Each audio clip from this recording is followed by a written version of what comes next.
Hi, Sissy. Hi, peeps. Hey, welcome to LaunchLeft Podcast. Welcome. Thank you. Thanks for welcoming me. What's your name? I'm Summer Phoenix. I'm Rain Phoenix. That's cool. Welcome to the show, a space for famed creatives to launch the next wave of music rebels, also an intentional space that highlights and empowers all artists for whom radical creativity is not a choice, but a necessity. We are so happy to be with you today. We have a very special guest, an iconic artist, somebody who has not only made fun, badass music, but also changed culture in the short time he has been on the planet, and he's got many more years. Mr. Mark Mothersbaugh of Devo fame is our famed creative today, and he's launching his artist Ward White. So we hope you'll sit back, relax, and enjoy the flight. It's so fun. It's so good. He's such an incredible person, and it was just an absolute joy to get to sit down with him and listen to him and also watch him and just be in his presence was just amazing. Yeah, and his space. We went to Mutato, which is his actual space where he does all his scoring and all his music, and so like a museum. So if you of watch instruments, and and if you watch creation. YouTube, you can watch some of that because we went there and filmed the whole thing. So follow us everywhere at LaunchLeft, and don't forget to rate and subscribe. And thank you. Thank you. I'm really bad with timelines, names, and all sorts of specific things. It's kind of like a mental version of myopia, I guess. But we're here because of this guy right here, Ward White. I heard his music a number of years ago, and I just became interested in him and just kind of kept an eye on things. And it just happened that recently he played a new album for me, and I was struck by it. You know, it's like, I'm in a business where I get sent tapes all the time from people, and I dodge them because you can't listen to everybody's music. You know, you just become oversaturated, and it fills your head with clutter in a way. You know, at a certain point, if you're trying to like write something for something, and then you're hearing like 10 new concepts that day, it kind of gets in your way. But this guy's music, when I heard this album, and I heard it through this speaker that was like this big. It was like this little crappy. It was the cat. It was a cat little head, cartoon cat. Plastic cat Yes. or something. Yeah, that my daughter had, and you know, it's like nowadays, now that technology is so amazing, it's like at my house, for instance, we're like less capable of playing music than we were back in the old days when it was just, you had a tape player and you had a turntable. I did. We had that struggle trying to find a way to actually listen to music in your house. But on a cat, on a little plastic cat, I love this album, and what I was really struck by in particular is that through that cat, actually it kind of tested out, you know, on other speaker systems too. I really liked it that Ward had this kind of reinvention of a David Bowie kind of sound to his voice that really struck me, you know, and I hadn't heard anybody singing like that in a long time, and it made me really get curious about everything. So I just started listening to a lot of his music.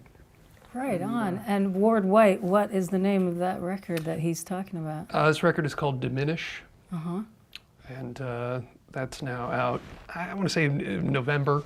It's called a soft release where it's happening. Yeah. Building. Exactly. We're still in the process of it. That's Yeah. right. That's right. That's how I like to think about it too. It's kind of it's a slow growing build. up. Yeah. Yeah, You know, exactly. if nobody's heard it, it's brand new. You know, Exactly. that's Exactly, that's brand the new to idea. you. So you could. Did you play with your vocal range throughout, because I noticed that too. There's some high stuff in there, and was that something that you were intentionally doing, or is that something that was always in you in all of your music? It's, I came to it over time, I think. Initially, when I started singing, it was really more baritone range.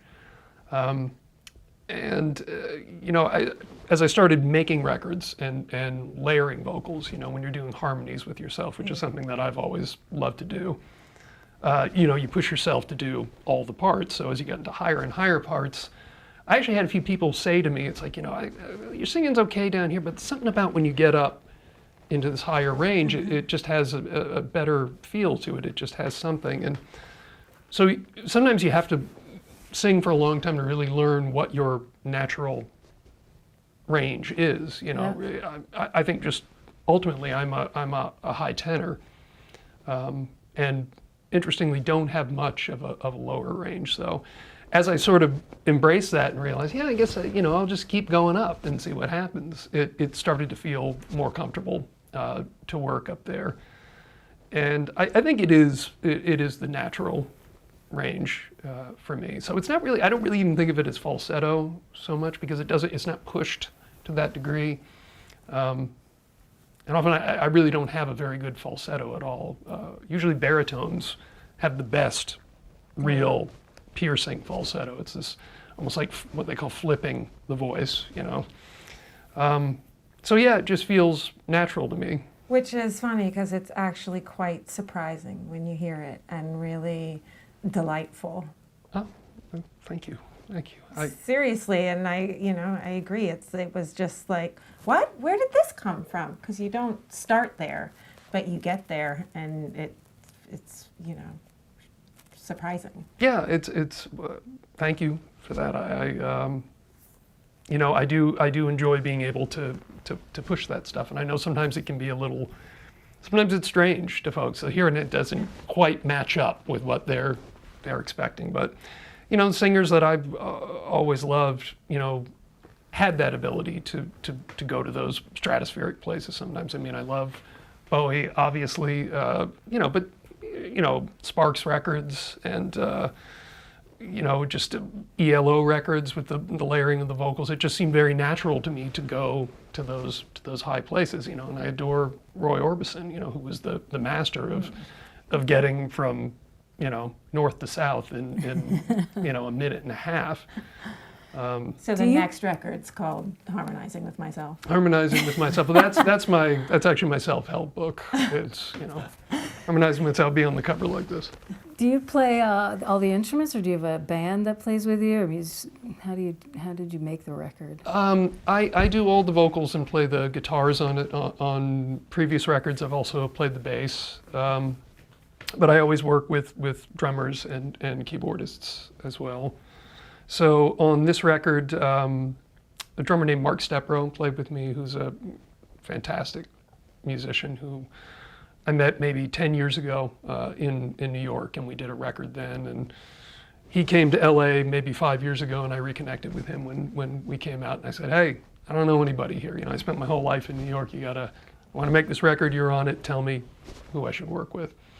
And initially he set me up with a guy named Tyler Chester. We made a record the year before this one called As Consolation. And then on this record, an engineer and bass player named John Spiker, who his primary gig is with Tenacious D. So that's been, he's been working with them in engineering and producing stuff for them for years. And he plays bass with them when they do the touring as well. Which brings me to a question that I've been wanting to ask, honestly, both of you. But how much does comedy or humor play a role in your songwriting? To me, it's a huge component. One of the things that I often find will keep me from being able to really engage with an artist is if they absolutely, at the end of the day, don't have a goddamn sense of humor about themselves. Yeah. And you can tell who does and who doesn't. And there's just, ultimately, that's just where it gets tiring, because I don't really see any daylight between different forms of writing. And if you're really going to write in a way that is personal or is honest about anything in life, you have to be able to include all of the elements that come into it. So, just because I'm writing a sad song, it doesn't mean that you can't. I mean, there's humor in everything. That kind of dark humor is how I get along. So, it's like people making jokes at a funeral. You have to. It's not everyone's not, it's, you can't just be weeping the whole time because misery is boring. So was it hard for you two to become friends because Mark has zero humor and zero dark comedy in his life?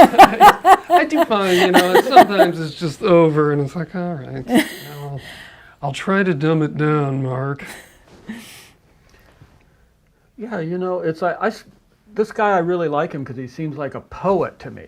That's what I like about his songs. They seem like poetry, and he's telling stories in a really interesting fashion.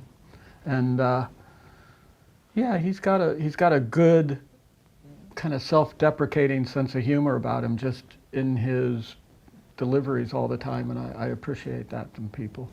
Because angry young men, like 16, 17-year-olds, you can kind of put up with that a little bit because they're just in shock at finding out that things aren't the way they should be or the way you would want them to be. But angry old men get boring, so I like people with a sense of humor. Yeah.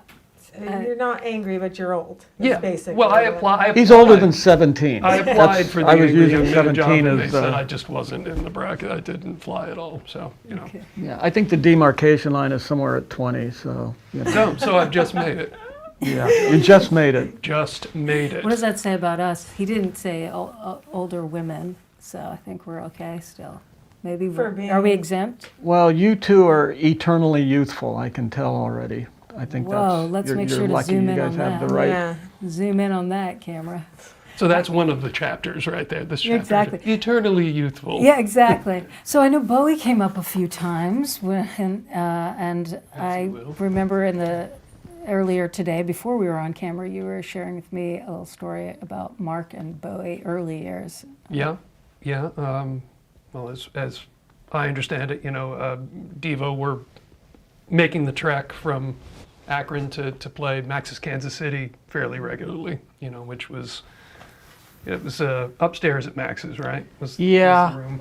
Fairly regularly. I think it added up to like 3 or 4 shows over the summer of '77 and just into '78. That's about it. Right. But that's still yeah. pretty regular if you had nothing else you were doing in your life. Well, and then And you were coming from Akron. Right. We're coming back next week. and then for the guys who played those, as you say, 3 or 4 shows, to say at one of those shows you were introduced by David Bowie Oh, that wrinkle. is, because I played a lot of places 3 or 4 times and I don't ever recall him showing up. Yeah, that was. I might have been in the toilet, I don't know, but I'm pretty sure he wasn't there. How did that happen?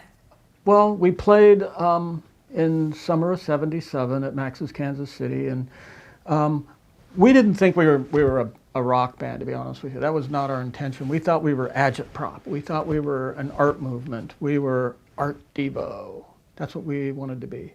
And so we thought, we're going to make films. We're going to have our own. What did they call the 4th channel? UHF or VH? Remember there used to be like ABC, NBC, CBS, and then there was a 4th Like channel. VHF an and access? UHF. Yeah, an access Well, it cable. was channels, Before there was cable. Right. Channel Z in New York when So, it was yeah, early so- public access there. So even before that, there was just like always one public access channel that had all the odd stuff on it. And we thought we're going to get our own access channel, the de-evolution channel. We're going to re-educate America, about mutation, not stagnation, and that man is not the center of the universe. We're actually the insane species that is destroying our planet and all the other So a species. psychic channel. Yeah. Yeah, well, among other things, yeah. And maybe there'd be an aerobics class too. But anyhow, The de-aerobics so we came out and we class. played, but we played a show, and after the show we got interviewed, and somebody interviewed us for some local New York magazine. They said, "Who would you like to have produce you guys if you ever got a record deal?" And I go, "Brian Eno and David Bowie." and I had reasons for both of them because they were my two favorite artists. And so when you know it, we came back a couple weeks later, and Brian Eno showed up with Robert Fripp, and he said, "Yeah, I want to work with you guys." We go, "Well, we don't have a record deal." He goes, "We won't worry about that." Wow. We'll just, and so then a week after we played that show, it's like he told David Bowie, because I had said in this article that I wanted them to produce us, and he showed up, and he came and watched. And when you played at Max's in those days, you played an opening set, and then the other band went on, Teenage Jesus or whoever it was. Teenage Jesus and the Jerks.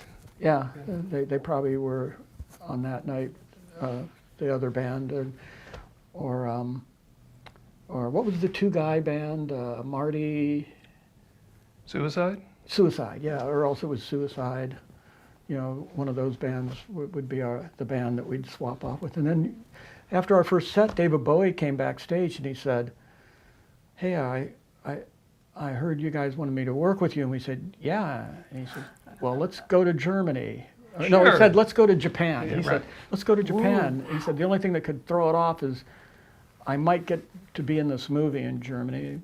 And so, called Gigolo or something. And so we said, "We're going to be sleeping in a van tonight, so whatever you come up with works So we'll for get us." back to you. And yeah, so when our second set started, he came out on stage and introduced us and called us Devo or something like that. Ironically, and nobody knows this yet. Matter of fact, this will be the first that Brian Eno finds out about it, is Brian Eno's roommate at the time was the guy who started the Mug Club. I don't remember names, I already warned you about that.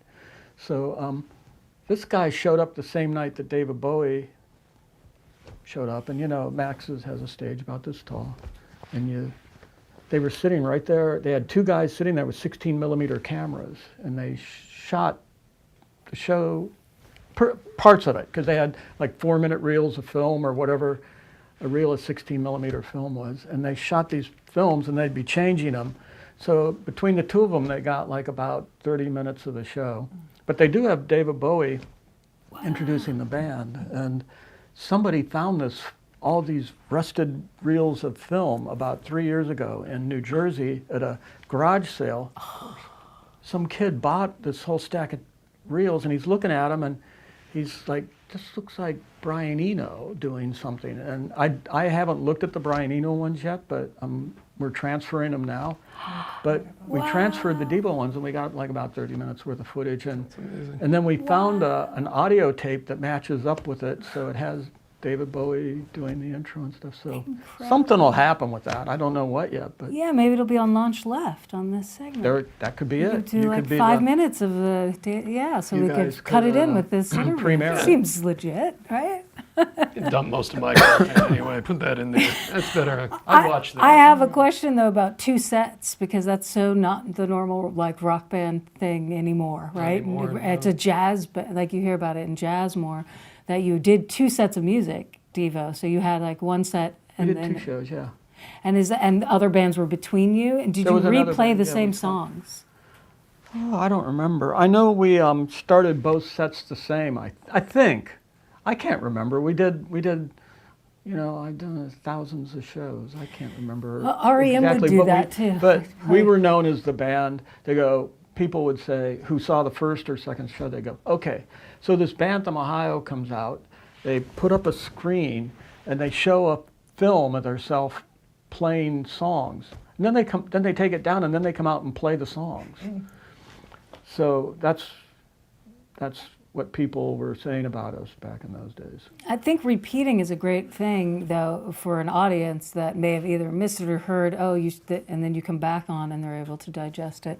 And I know that REM's manager once taught, like when they were first starting out, always they would play the song that was the most catchy twice in the set. Yeah, They right. played at the beginning and at the end. We didn't and have that became anything like that was the catchy. So but we had a I lot think of all music, your so songs we are probably did- catchy. I beg to differ. We had a lot of music, so we probably played 2 totally different sets.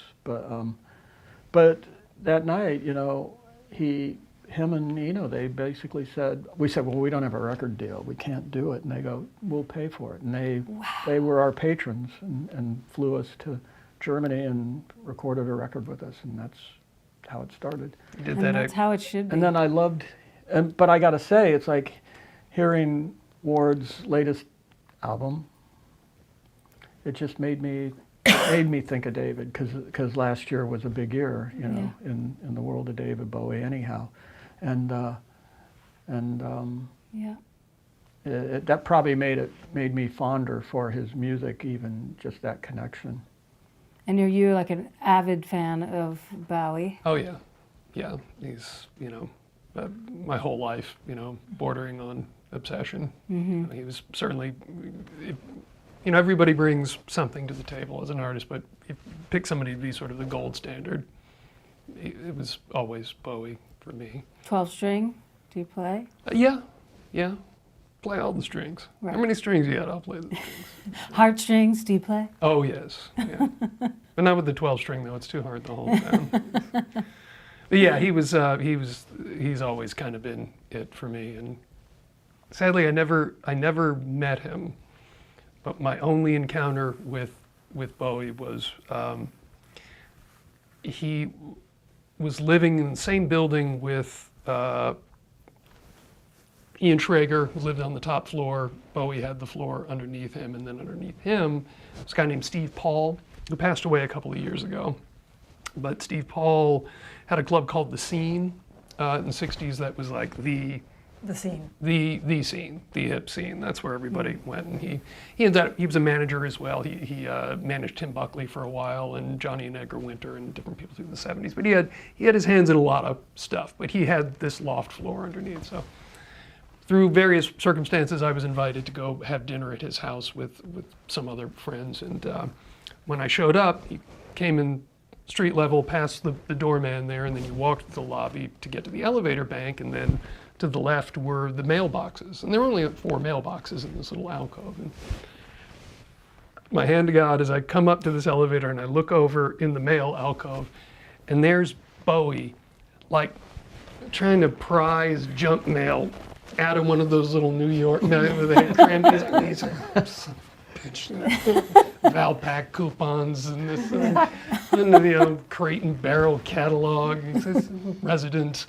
I'm like, it was really just total mindfuck, because David Bowie doesn't get junk mail.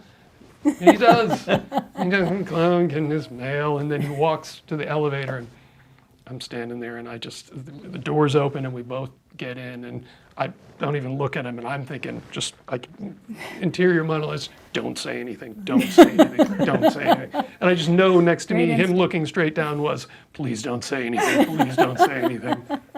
This little mail bundle. And that was it. That was my only Well in the played. flesh Yes. Well played. with David. So, gentlemen, scholars, musicians, composers, left of center artists, I'm curious about what you all think about the landscape, the current musical landscape of singles, like how bands put out singles more than they do records these days, if you have an opinion about that. Yeah, I do. As a person who makes albums and starts the process from the ground up with an album in mind, with that specific format in mind, so as to say that it's never just I've written a couple of songs. These are songs that are fitting together into this program. I'm thinking about how they're going to be sequenced. What are the arrangement approaches? What's this holistic thought? I mean, all the way down. And if you've been doing this a long time as someone who makes their own album, you're thinking artwork, you're thinking titles, you're thinking all of it ahead of the game. So that takes a whole, different set of I just sort of artistic focus, and that I think is missing in the single release model.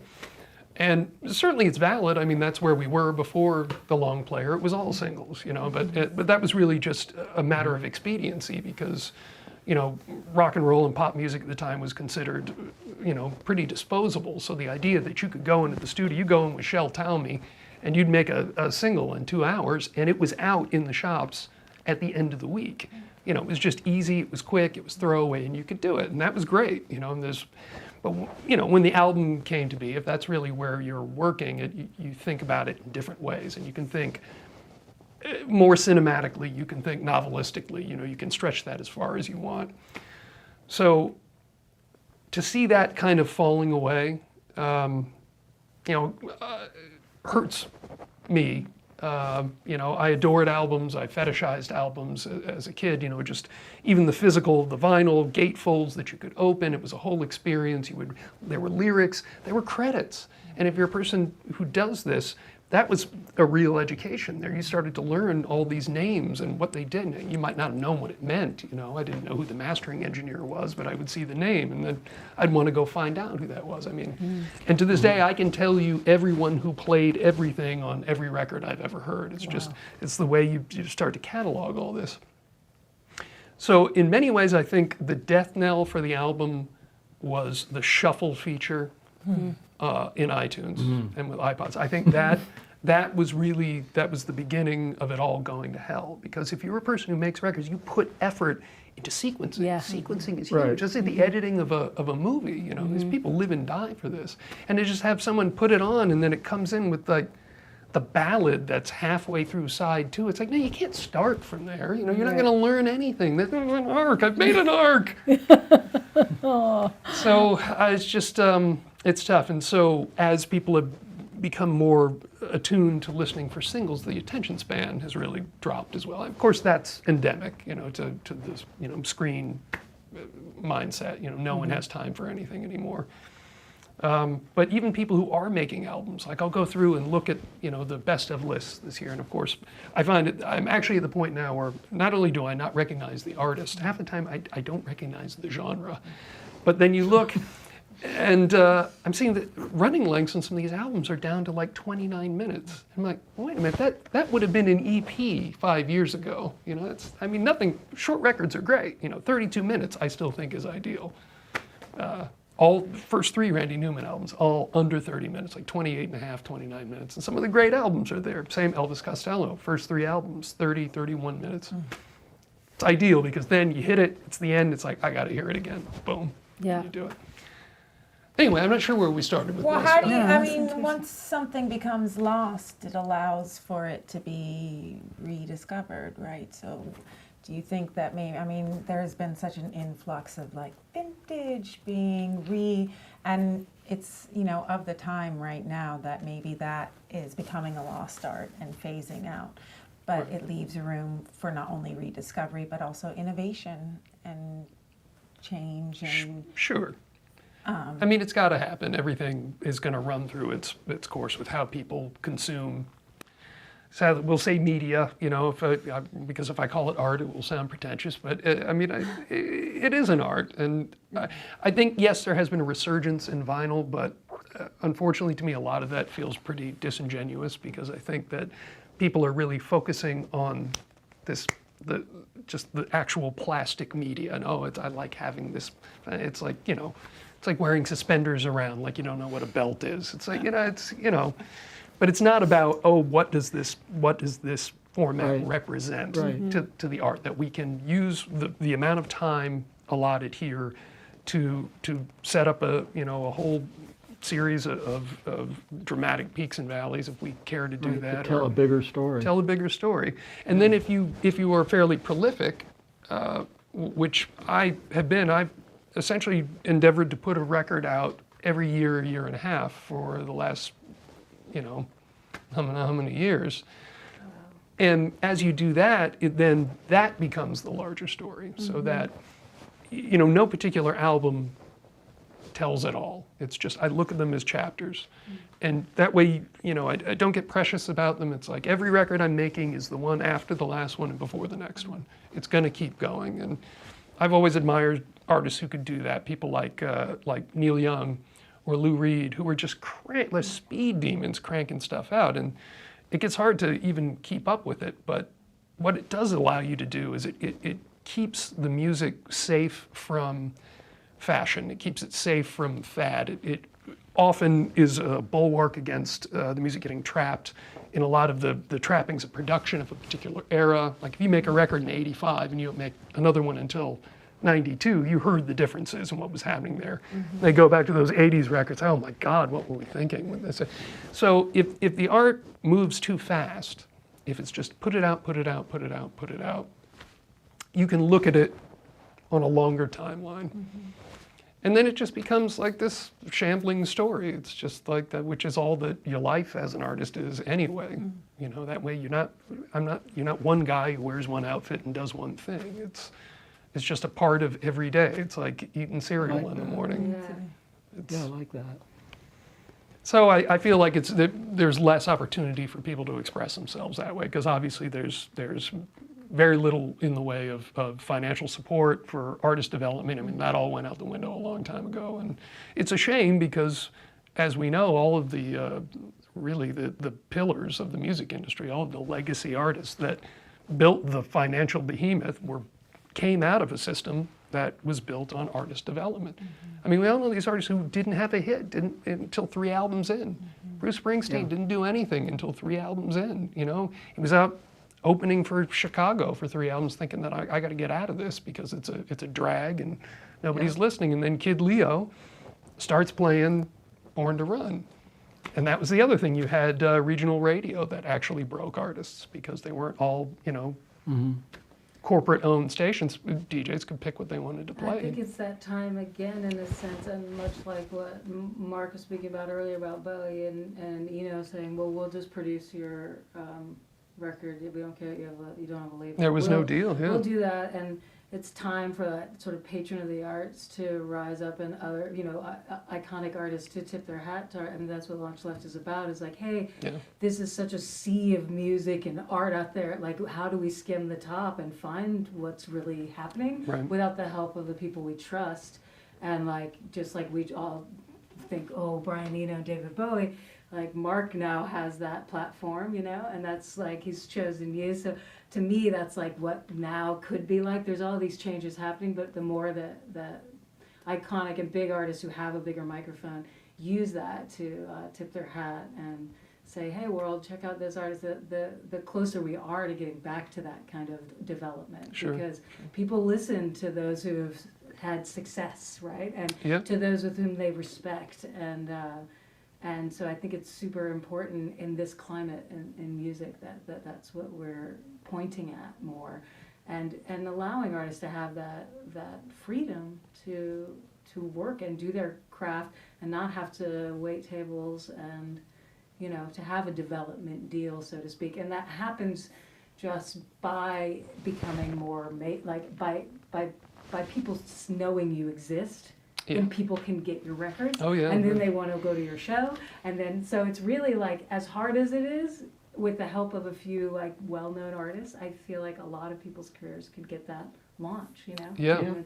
You know, the three of us are here basically to hand you the steering wheel of pop culture. We need your help. Drive, baby, we're putting it in your hands. You can be the bus driver. All of pop culture I have to drive? Yeah. Does that include like reality TV and whatever? You can do whatever you want. You can let now. those off wherever you want to let them off. Do they have to do the ding before I let them off? You get it all. Okay. What if it's not, you know, an actual bus stop? After hours, can I let them off? Yeah. If I deem it safe? Well, and we'll give you a stun gun too if you need it. Whatever. See, now the pot is sweetening with this whole driving the bus of pop culture. Kind of liking the power. I might go mad with power. See, this has been a failed experiment. This is just call it. It's been a fantastic. Shut it down. A fantastic interview. Thank you both so much. And I don't even want to call it an interview. This has been a fantastic conversation. Agreed. Thank you for your time. Thank you. Can't wait to hear you perform. All right, let's do it. They made me fat. I helped. By now I know that every living thing just needs protection from itself. The shell soaps in the bathroom are a touch of class. Where cocktails served at 5 begin the day, not end. exit up at Western. I'll drive, tell Bob that I'm not busy being born or busy dying just alive. Some flights leave too early out of Kennedy, and some pricks play that Castro card for years. But not today, cowboy, not today. Just fix your hair and try to stand up straight. We'll be in touch, there's no need to wait. Is there a number I can call for updates on my case? Swollen with lurid grim detail, a memoir of disgrace.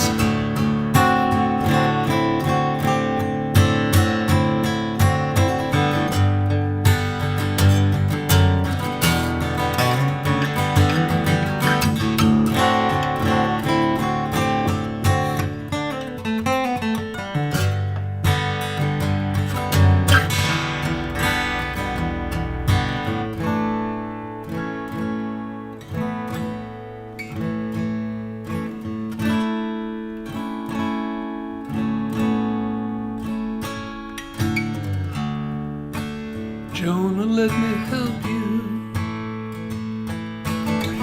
your friend. It's hard to hold your head up once you've spent 3 fucking nights inside a whale. It's hard enough when you live in Los Angeles. It's heavier than hell up on the moon. But not today, cowboy, not today. No, it's not your day. Oh, cowboy, not today. No, it's not your day. Oh, cowboy, not today.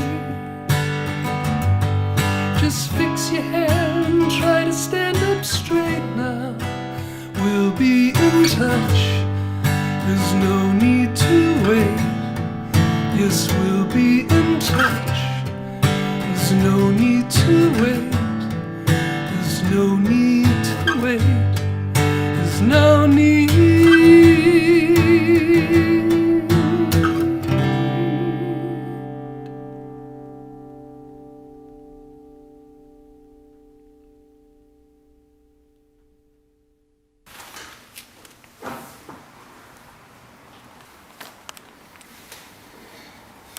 I'm learning Chinese.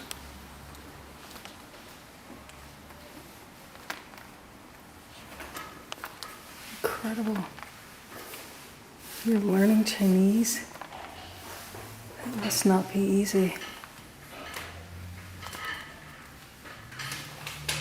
I'm getting the writing down.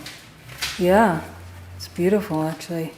I love your postcards. I follow you on Instagram and I love, they're always so good. The calago, it's kind of like, it's an organ. It's got different organ sounds and settings, and then it's got a keypad like on an accordion. It's a Japanese mutant from the 70s. There weren't that many made of them. So it's going off to get a few little repairs done to it so we can incorporate it into things. It's beautiful. LaunchLeft aims to create an intentional space that highlights and empowers all artists for whom radical creativity is not a choice, but a necessity. LaunchLeft begins with music, but its ultimate aim is to launch left-of-center artists in all creative fields.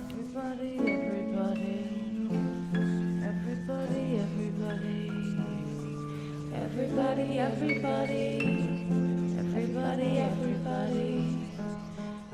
body. Who's that dancing?